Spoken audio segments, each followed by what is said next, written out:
Bon, concrètement, pour rassurer là, les Français qui nous écoutent, s'ils ont vraiment besoin en urgence de médicaments demain, il y aura quand même des pharmacies ouvertes? Oui, il y aura des pharmacies, donc on a mis de garde en fait, des pharmacies dans tous les lieux, toutes les pharmacies qui sont de garde la nuit, de jeudi à vendredi, sont de garde pendant la journée.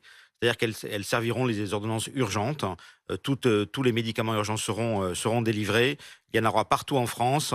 Les agences régionales de santé ont réquisitionné pour être sûr que les confrères sont là, mais nous avions déjà organisé les choses.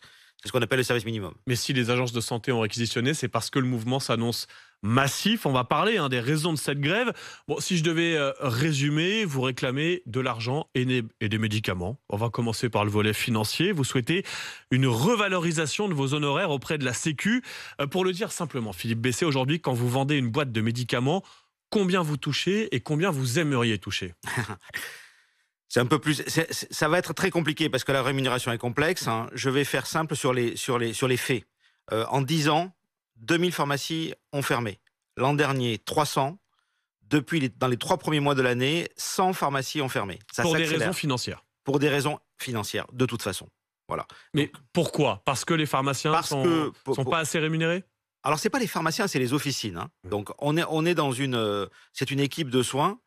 Dans les 20 000 officines qui restent en France, travaillent 120 000 soignants, 120 000 pharmaciens et préparateurs en pharmacie. Et le budget qui est donné par l'assurance maladie sert à financer l'ensemble de l'officine. Et donc cette rémunération, elle est fonction effectivement de l'ordonnance, une prestation de service. C'est un forfait, un peu comme le médecin, hein. Ce n'est plus une marge sur le médicament. En fait, ce qui se passe, c'est qu'on achète le médicament et on le revend, donc avec une marge uniquement de stockage de l'ordre de 5%.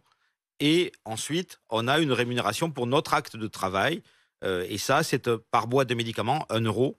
Peu Et importe le prix de la boîte, que ce soit une boîte à 5 ou voilà, 30 c'est euros, ça. vous touchez 1 euro. C'est ça. Et ça ne suffit pas, vous voulez plus qu'1 euro par boîte.